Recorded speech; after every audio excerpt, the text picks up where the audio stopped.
McDonald's, Mickey D's, you know it and you love it. Or maybe you don't. Doesn't matter because you're here now. We've been doing ingredient by ingredient. We've chose the Big Mac from Mickey D's. We went over each ingredient, the ingredients of the ingredients, broke them down, and now we're headed to the most famous part of the entire sandwich, the sauce. As always, we're gonna head on over to McDonald's.com and see what we got in the— Oh my goodness! We got some ingredients in this sauce. Soybean oil kicks off the fray. Listen, man, soybean oil is the fast food oil, the junk food oil. You say, Johnny, it's associated with junk and fast food? There's no way it's good for you, right? My response?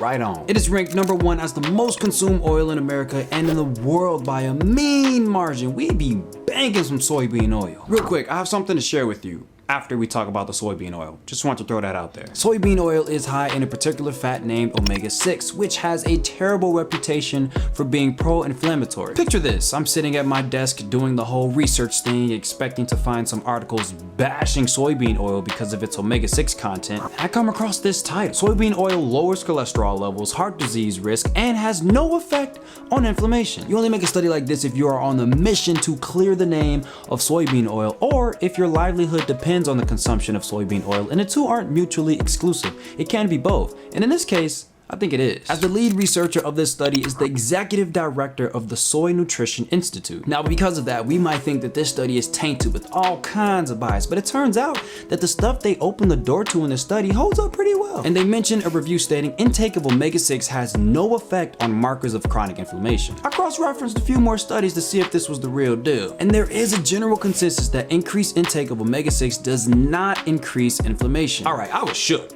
Can this be true? Can omega-6 really not be as bad as we thought? No, it's not. And if you still don't really understand the whole omega-6, omega-3 thing, we'll break that down in a separate video, check the description. But we are left with an issue here. If omega-6 isn't the issue, then what is the problem with soybean oil?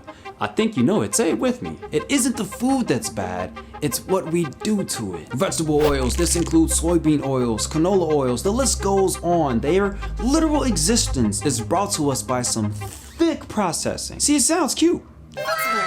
But humans can't consume crude vegetable oil that we get from just crushing a seed, so we process it. In the early stages of processing, we're dealing with odoriferous volatiles, which is lab coat speak for that is stank. We got some color we don't like, some wax going on, and some metal compound. We gotta remove all that stuff, so what do we do next? We degum it, neutralize it. God dang.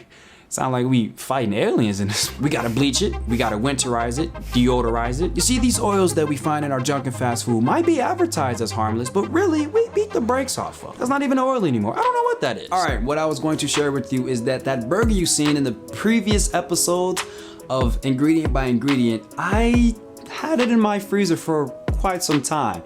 And then I brought it out of my freezer, brought it into my room, and it was sitting there for at least a couple weeks. And it got ugly. I wanted to get rid of it, but I also wanted to respect it and pay homage to it. So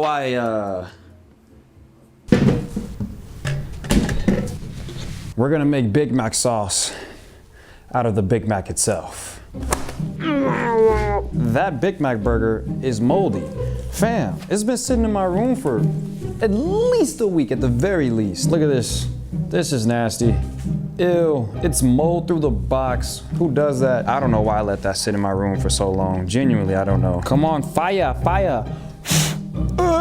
We're gonna add a little bit of water here. Johnny, why are you in the garage? Because the garage is where you do stuff you ain't got no business doing. We gonna get this fire going. I refuse to let this be the bane of me. More lighter fluid. Woo! This is what a neglected Big Mac looks like.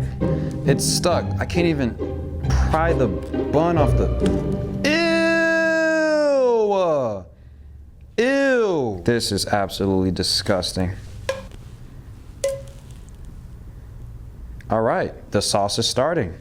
Sweet relish, diced pickles, sugar, high fructose corn syrup, distilled vinegar, salt, more corn syrup, xanthan gum, calcium chloride, spice extractives. We got a lot going on in this relish. Got the double whammy of sugar. Food manufacturers often use high fructose corn syrup because it's cheap and convenient. Kind of like how soybean oil is the oil for fast and junk food, high fructose corn syrup is the sugar for fast and junk food. Unlike glucose, which is used by basically every cell in the body, fructose can only be metabolized and the liver. Fructose is that one customer that always asks for the manager. In this case, the manager is the liver, and the liver is stressed out from always seeing this customer. Once the fructose goes to the liver converts it to glucose, which is free sugar, and glycogen, which is stored sugar. You see, the body has a very well-defined process for excess glucose. It goes into the blood, and if we don't need it, insulin is going to store it. But we don't really have a system for excess fructose. The more we consume, the more the liver just metabolizes it,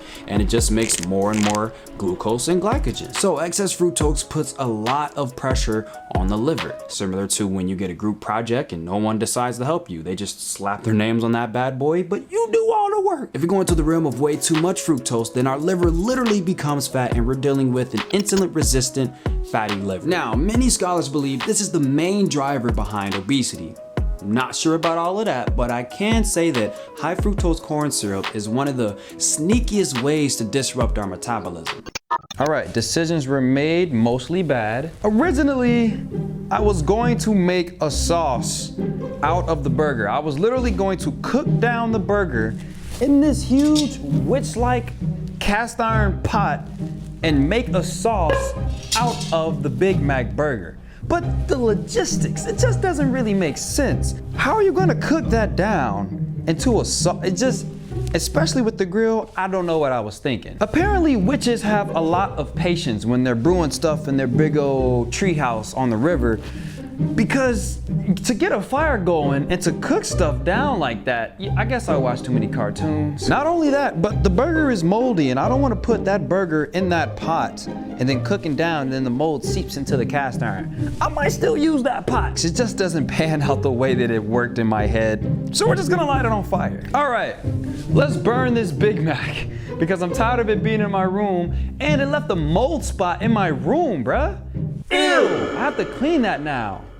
Distilled vinegar is like school mac and cheese. It's still mac and cheese, it's just less quality because it's mass produced. Salt Dome made a return. What's good, Salt? Let's see here. We got more corn syrup, basically more cheap sugar, but this time little to no fructose.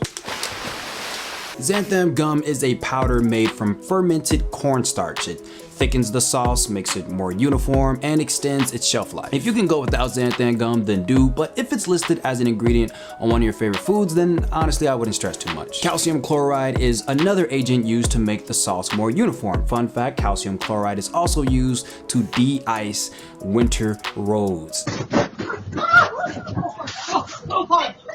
And still sounds crazy, but I wouldn't stress over it too much. Spice extractives are extracts of spice that just give the manufacturer a little bit more flexibility to work with the flavor that they're going for. Water, egg yolks, more vine gar, spices, onion powder, salt, and propylene glycol alginate. Propylene glycol is a powder made from people doing lab coat chemistry stuff, and it basically improves the texture of the sauce. Garlic powder, vegetable protein, aka hydrolyzed corn, soy, and wheat. Hydrolyzed means chemically broken down with water. This ingredient gives the sauce a more savory flavor. More sugar, caramel color. This is made from heat treating sugar to a liquid so that the sauce is a more desirable color. Turmeric, extractives of paprika and soy lecithin. Soy lecithin is extracted fat from the soybean. Speaking of extracted fat from the soybean, let's check on the other Johnny that's burning the Big Mac.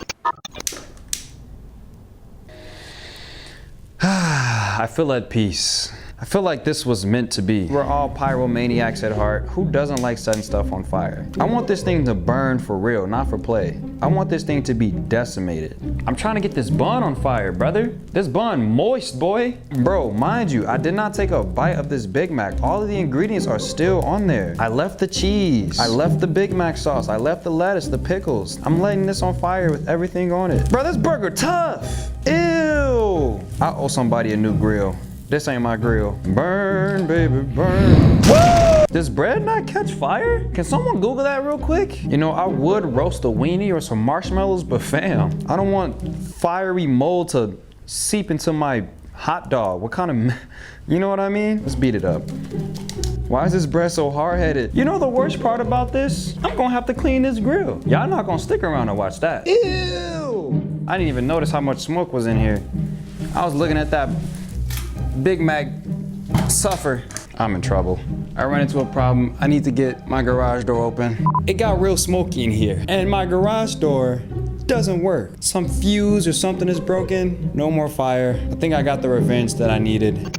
I greatly appreciate you hanging out with me. Hey, I don't need you to subscribe or ring the bell or any of that stuff. However, I do kindly ask that you leave a like. I want this series to be the idea, or at least the reason I'm doing this series is to show the idea that it's not often the food that we eat, but it's what we do to it. And I want to get that out to as many people as possible. Every ingredient on this list outside of the ones like turmeric are brought to us by a man-made process. That means not only are the ingredients highly processed, but the ingredients of the ingredients are highly processed as well. The point is, it's super far, it's a stretch away from real food. You and I can make a perfectly delicious burger without all of the explosions, extractions, and hydraulics and all of the lab coat chemistry stuff. Once again, thanks for checking this out. I'ma get about y'all way.